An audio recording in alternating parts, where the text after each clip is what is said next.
Michał, Klincewicz, and I have to confess and make some first announcements. I mean, this is really a surprise, and I'm delighted to be here. My field is not computer ethics.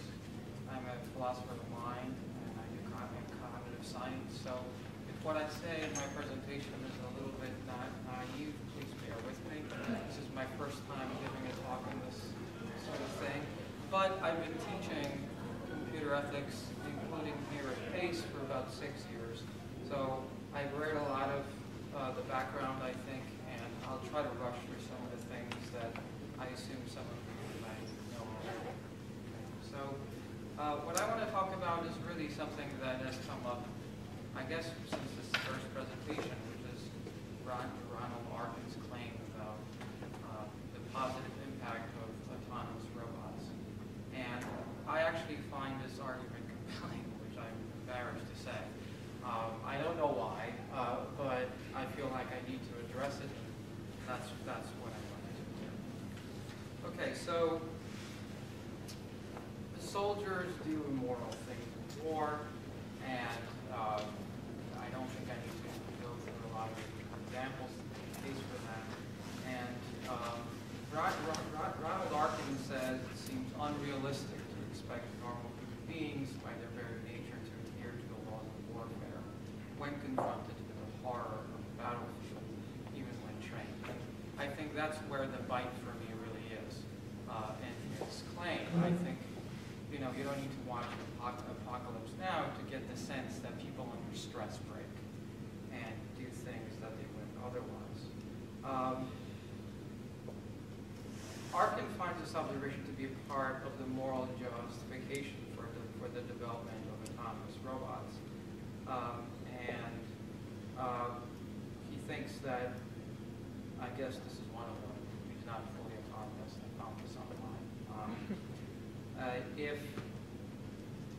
If we do this, and I guess his lab does it, and he claims that in his laboratory has provided the motivation, the philosophy, the formalisms, the representational requirements, the architectural design criteria, recommendations. I mean, this is a lot of stuff. I don't know whether this is true. I'm not really familiar with his work, but it sounds like he's got his stuff in order, right? What I think he has in mind here is what the philosopher James Moore has termed explicit ethical agents. And roughly the idea here is that a machine that can do ethics in a way that a computer can play chess. And the idea here, I guess, is, as some of you have already pointed out, that you can take a piece of software that can implement, say, the categorical imperative or the principle of utility from Mill or social contract theory, and then just sort of churn out the answer about what the right thing to do is in a given context. And just as an example, let me start with economy. So, not that this is in any way not controversial. So, let's say this is a maxim that a robot would token in its software, right? I should lie to get money. I don't know why a robot would want to get money, but this is just an example. And then it would transform this sentence through some sort of an algorithm into a universal context, applying some quantifiers, right? And then the word lie in 1 would not mean the same as the word lie in 2 because of the change of context. The practice of lying assumes a practice of truth-telling, and in the universal context, this is gone. So the maxim in 1 cannot be willed to become a universal moral law without a conceptual contradiction. Therefore, right, the maxim in 1 leads to immoral acts. And now we can imagine that a robot would have this sort of ability in its system for all given contexts and just churn out in the right sort of ways what the right thing to do is. Now, this is highly controversial, and it's really kind of, I think from a philosophical perspective, contentious even to say that a robot could be an agent in the relevant sense. I don't find a problem with that. I'm a functionalist. all the way down. And I think that consciousness and mental states and decisions and so on can be put inside of a machine, but that's not the bone I want to pick with this sort of view.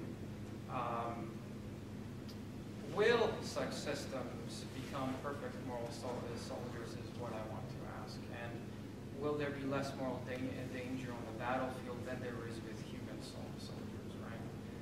I think that's sadly no. And my reasons here come from a very old paper from Dan Dennett, in which he introduces a robot, R1, that illustrates what's in philosophy called the frame problem. And I understand that there is a similar thing in AI. That's a formal issue. This is a different thing. This is sort of an epistemological problem about what sort of inferences we are licensed to make at a given time. So consider the autonomous robot R1, which has the task of extracting a battery from a room in which there was a bomb. R1 is the command pull out, that when executed makes the robot drag a wagon out of a room at time t. So R1 enters the room, sees the battery on the wagon, and then executes the pull out command. So this is sort of what it's supposed to do, right? Shortly, the wagon and the battery are out of the room, right, during the test, and the task is finished. Then the bomb explodes, destroying the battery and the hapless R1, which failed to consider that the bomb was also in the cart. R1 failed to infer that the location of the bomb was relevant to its task, right? Now, this leads the development team to develop R1D1 that, in addition to the pull-out command, also has the ability to model future possibilities, so it can infer what might happen if I do this. R1D1 is thus made to recognize not just the intended implications of its acts, but also the implications about their side effects by deducing these implications from the descriptions it uses in formulating its plans. The engineer's idea here is that such software will prevent R1D1 from making the mistake of rolling out the battery together with the bomb, right? But this does not work, of course, as Dennett illustrates. R1D1 is consumed with deducing all the possible implications of its actions. It deduces, for example, that rolling out the cart will not change the color of the walls, and so on and so forth, right? Consequently, before R1D1 figures out that it should take the bomb off the cart, the bomb explodes and destroys the battery. Again, a similar failure of knowing what to infer, right? R1D1's problem is that it cannot limit the space of possibilities to just the relevant ones. And if that space was well defined, as with a chess game, say, then would lead straightforwardly to some kind of a result. We could perhaps use chunking, right? But that's not going to work here because the space is too large, right?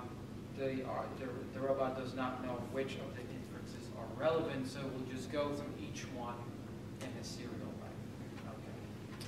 So they develop R2D1, and this one is supposed to think about what is relevant to the task ahead of time, right? But again, it will face the same problem. It won't know which are the relevant spaces for the task that it's doing right now. So again, the bomb is going to explode before it does anything. So R2D1 is frozen in Hamlet-like anticipation, and the bomb explodes. And Arkin thinks, I guess, that we can build R2D2. Right, that could solve the frame problem and then do this Kantian or Millian or Hobbesian way of thinking, right, without having to worry about what the relevant and irrelevant side effects are of doing so. Okay. So all of the robots in Dennett's example fail for the same reason. They have no way of getting at what's relevant. Jerry Fodor and a series of other philosophers might have formulated this problem in a different way. His, I think, is really evocative. It's the problem of when to stop thinking, literally. We have no problem sorting what is relevant, but computers, on the other hand, struggle with it, unless they're helped in some way. Okay. Without a solution to the frame problem, automated military systems are either going to be useless because they will not make the relevant inferences in enough time if we really want to make them moral, right? Or they'll be more dangerous because they'll be rash. They won't be making the kind of inferences that we want them to make, say, at a time when it matters to whether this is a civilian or a combatant. So we have reason to doubt Arkin's claim about R2D2. Soldiers at least know when to stop thinking, right? But, and this is a big but, progress in AI, right? And Peter, you've already mentioned there's a way in which people have this sort of promissory note, right, about progress in AI incrementally leading us somewhere down the road to perhaps in, 20 years ago this was in 10 years, right? And right now perhaps it's again in 10 years. Somewhere we will have these perfect robots that can do exactly what Arkin says. But even though this is a promissory note, the thing that's different, I think, now, and this is what was really shocking for me when I entered this literature for the first time, is the amount of money that's being poured into it by, 40, 60 governments that you've listed, right? Just millions and billions of dollars. And, it's just a matter of brute force in a way. It seems inevitable, in fact, to me, that at some point, someone with this much funding and research and brain power being poured into it will come up with this. So I think it's just a matter of time. And there are some ways in which we could see how this is going on, but this is not part of my plan. So let us assume that a solution exists. We have R2D2, and presumably it's a computer program that solves the frame problem. It will sort the relevant from the non-relevant pieces of information using search algorithms specifically designed perhaps for a specific domain of information that it has to deal with, right? In other words, it's an enormously complex AI. Will such an AI rescue Arkin's claim that AMSs will behave more ethically than soldiers? No, and the reason for that is bugs. I think that the enormously complex AI will have lots of bugs, and these will have terrible consequences, even apart from those that have already been mentioned. Importantly, bugs are errors in the logic of the program. They're not malfunctions, so they're really hard to detect, except when the program is actually running. And there's some specific conditions within which, the bug comes out, right? So testing does not always get rid of them, and good programming practices can help with that, and so on. But it's really hard to write a program that has no bugs. There's a strong positive correlation between the program's complexity and the amount of bugs that it has, right? So, and we can measure this by the sophistication of the algorithms used and the number of features. All of these will increase the number of bugs, right? And there are cases in the literature about this, right, in which people die, as in the radiation machine is there at 25, the race condition bug, the featured missile battery that didn't fire and ended up having a scud land on the police barracks, and the Ariane 5 flight 501, in which they basically copied and pasted a bunch of code from old rockets and the damn thing exploded. But those are just bugs that cause accidents and errors. The enormously complex AI that runs the frame problem-solving AMS, if such a thing ever comes to be built, will have bugs, and they'll lead to errors and accidents just like the ones mentioned. But these are going to be rare, I think, and in time at least, presumably eliminable, or they're not going to be that big of a deal. So I think that this problem is kind of not that big of a deal, but perhaps I'm wrong about that. I think that the bigger problem is that bugs are also security vulnerabilities. And anyone that knows anything about hacking knows that this is how they get in, right? Bugs in the code are how people can break into a system. penetrate, right? And I think that the enormously complex AI will expose AMSs to being hijacked on a relatively regular basis. So this is a bad thing, at least so I think, so it seems to me. That's not going to go away. Just imagine a terrorist, say, being able to do this, right? And the consequences of that happening, or an entire army of hijacked robots, or somebody that doesn't like us very much, or perhaps a villain of some kind, right? So, especially troubling in this context is the current militarization of hacking and information warfare. So think about, and then in your future we can expect professional hackers in all major intelligence military establishments. I think this is already the case. In such a world, no AMS, I assume, will be safe from being hacked. And this is the big conclusion for me, the punch, right? AMSs that can act ethically, even if they can do this, even if they solve the frame problem, will not, Patriarch, decrease moral dangers inherent in war. If anything, they will only increase them. Because now there's this new way in which they can be used to wreak havoc in a way in which humans cannot. Humans can't be hacked. So, just to sum up, unlike human soldiers, autonomous military systems are unaffected by psychological factors and will never act outside the chain of command.